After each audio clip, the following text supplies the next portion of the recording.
Welcome back to Next Gen Console Watch, our show following all the latest gaming hardware. I'm Damon Hatfield, and as always, I'm joined by Ryan McCaffrey, host of podcast Unlocked, and Max Scoville, host of podcast Beyond. And we are just on the other side of the Xbox Developer Direct, first big showcase of the year, first of all the big three console manufacturers of the year. Saw several good games. Looked like there's a pretty good reception. We saw Forza Horizon 6, Beast of Reincarnation, Kiln, and Fable. People seem pretty pleased. And it's an interesting way for Microsoft to be kicking off the 25th anniversary of Xbox, because I believe all of these games are coming to both PlayStation 5 and PC as well. So, Ryan, you being the host of our Xbox podcast, let's get to your impressions first. Well, I think Fable was certainly the thing that I was most curious about and most looking forward to seeing. As it turned out, they told us 3 of the games ahead of time, and the Double Fine game Kiln, which actually had been publicly acknowledged a while back because it was part of their developer sort of 2-week Amnesia Fortnite thing, game jam that Double Fine does every so often.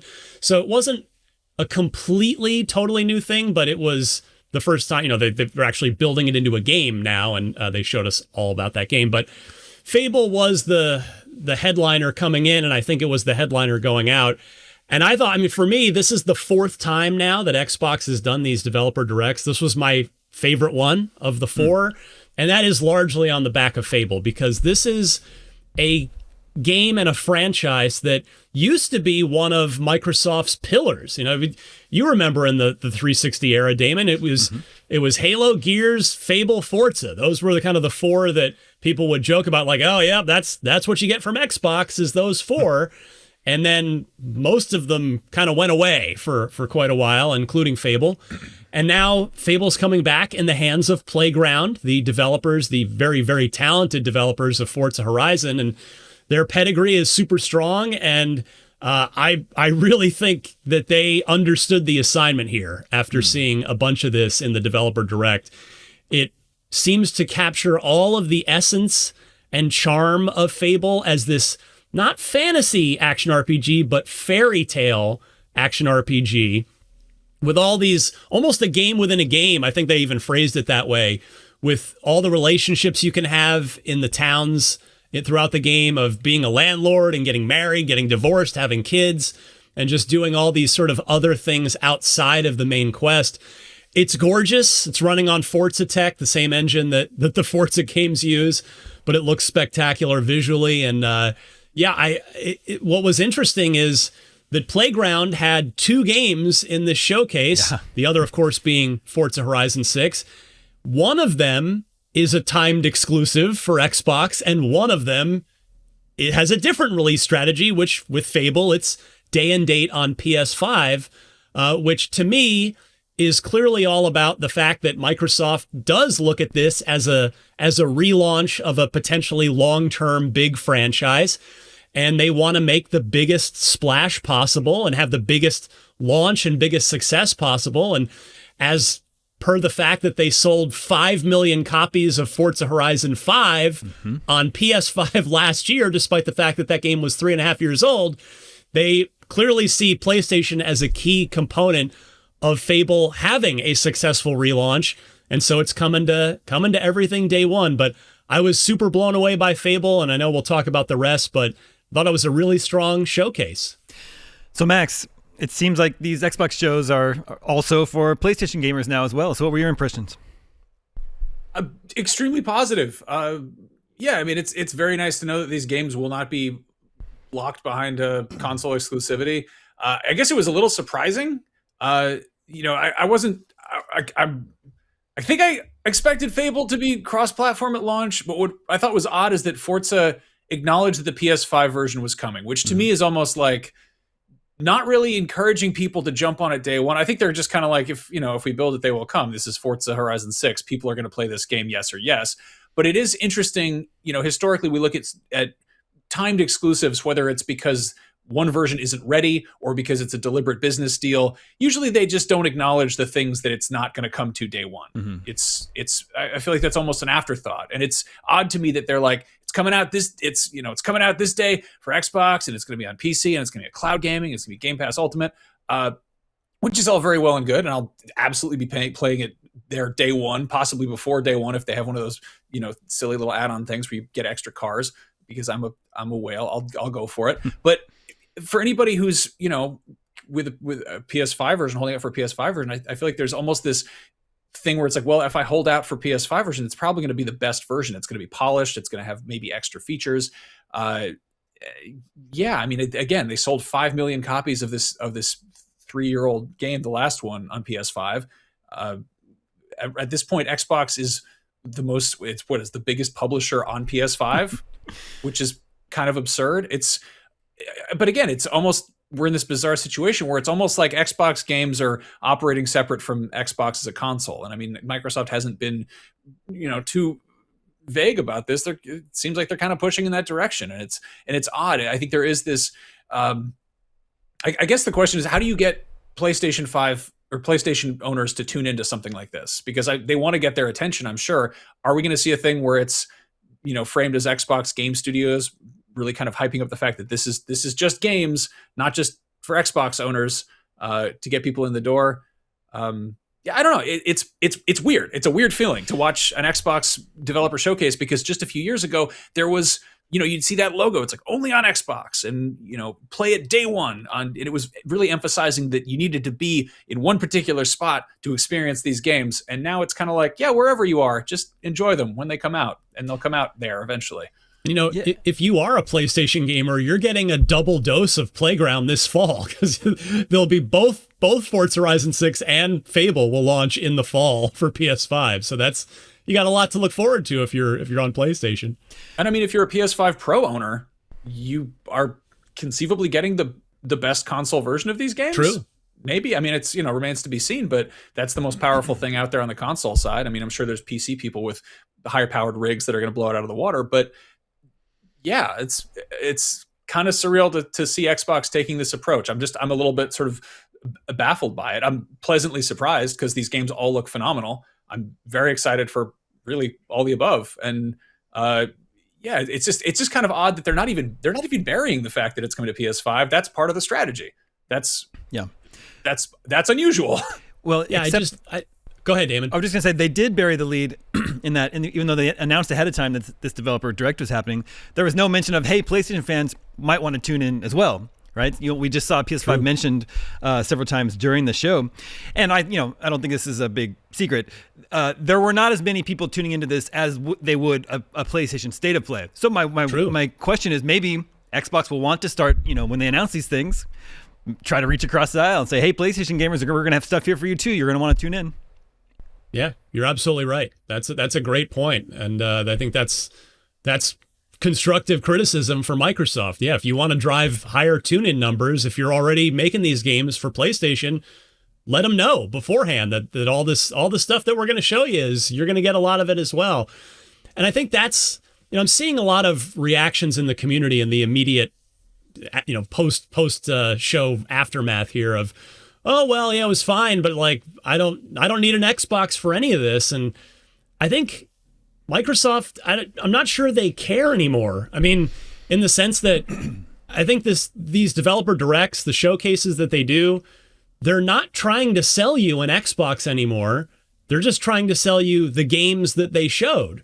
Whereas Sony is still very much with a State of Play or a showcase. They are still trying to sell you a PS5 if you have not bought one already, along with those games. But Microsoft they're really platforming games, not hardware. Mm-hmm. No, it makes me wonder if they're going to rethink using the term Xbox front and center, like Xbox Game Studios. That's the name of it. Mm-hmm. It's self-explanatory, but the box is sort of a abstract concept at this point. They are thinking very much outside the box, if you'll pardon the cliche.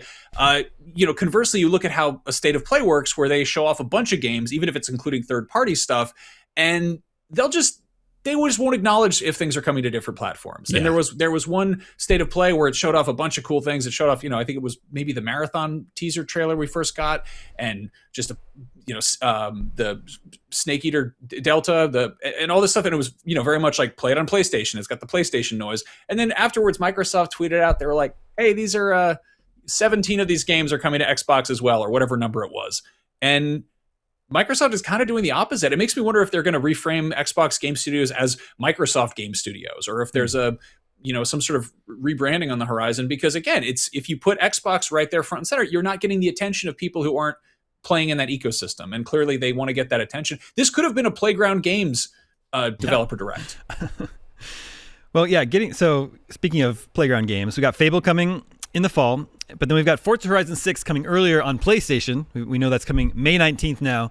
And Ryan, on Xbox, coming earlier on Xbox. Yeah, Xbox, and day one on Game Pass, coming in the fall to PlayStation. But Ryan, that instantly became one of my most anticipated games of the first half of the year, if not the whole year. It looks so good. I really loved Forza Horizon 5, but I also really love Japan. So I just want to do that in Japan.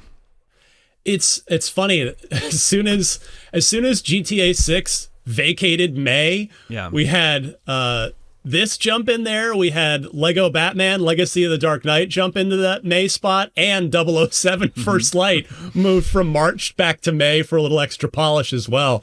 So yeah, May, even without GTA 6, is suddenly a huge gaming month. But yeah, Damon, you're absolutely right. I mean, I say this all the time on Unlocked, but Forza Horizon, it has become kind of a victim of its own success, not in terms of critical reception or commercial reception. It's like the biggest moneymaker Microsoft has other than Minecraft, but it just in terms of hype, like it's even somebody that loves Forza Horizon and has since the beginning, I can't, like, I don't have near the same level of hype for Forza Horizon 6 as I do for Fable, because Horizon they just make 10 out of 10 video games every time.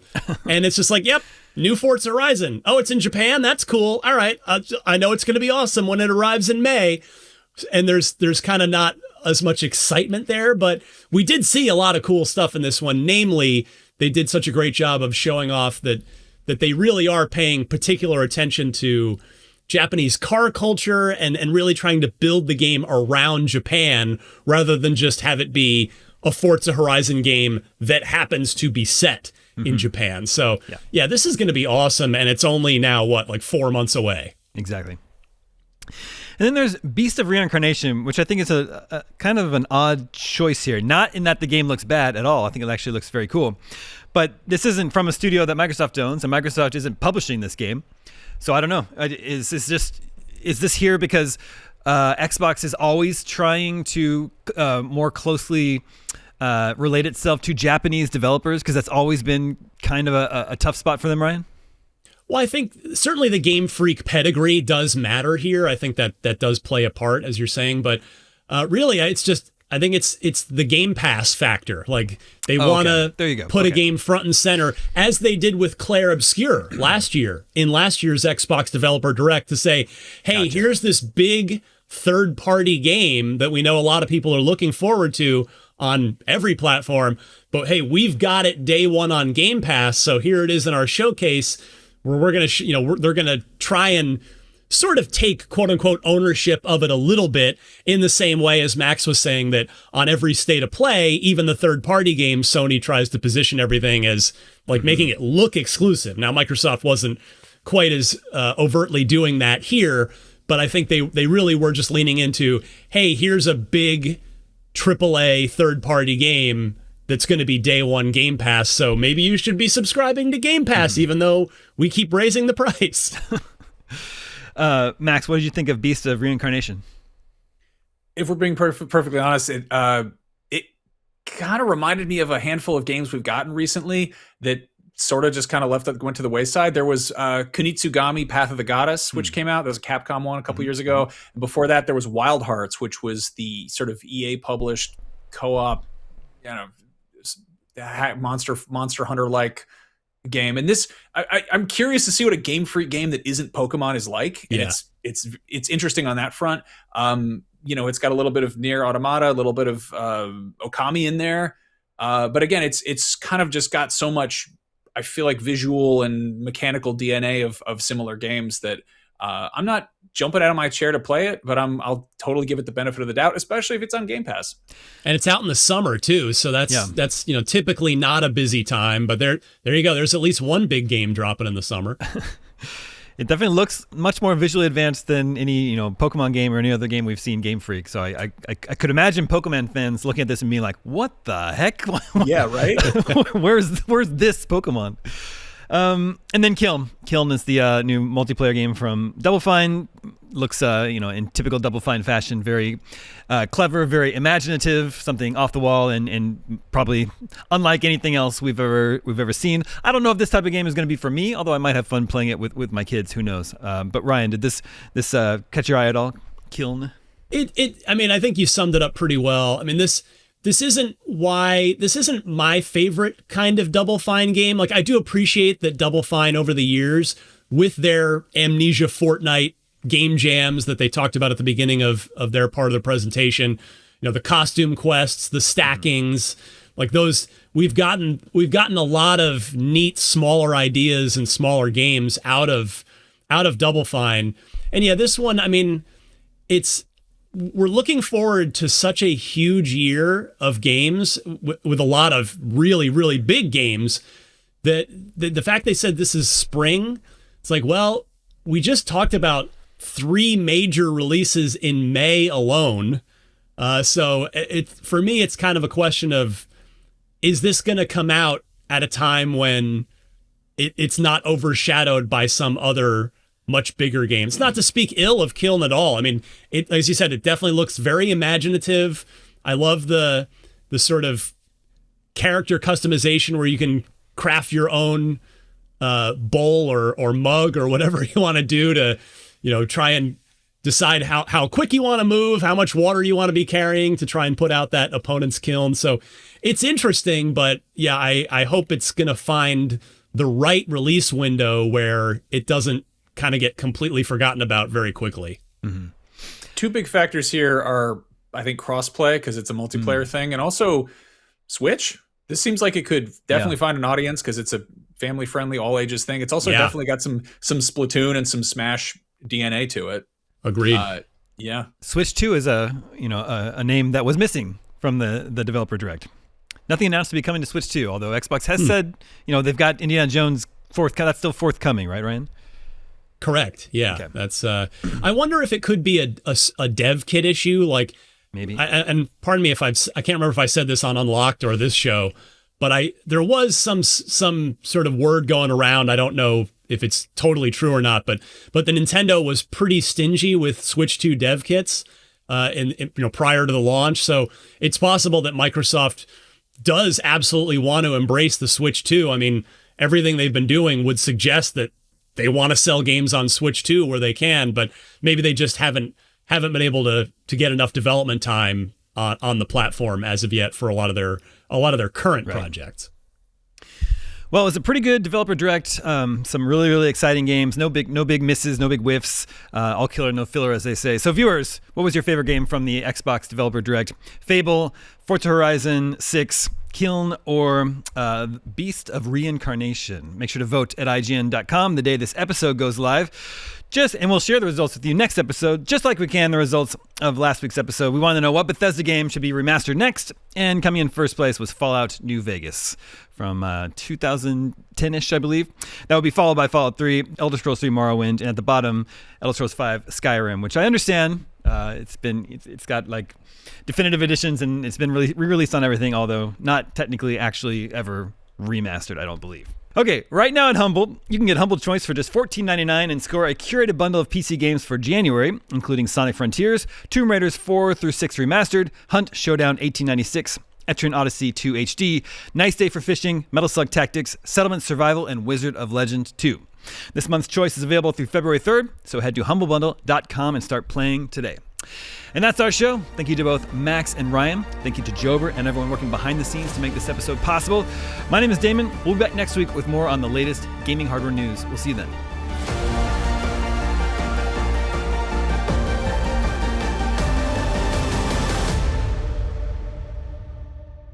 This episode of Next Gen Console Watch was produced by myself, Damon Hatfield, and Jobert Atienza. Technical direction is by Jobert Atienza, with technical production by Marian Franzen and Amir Rakib.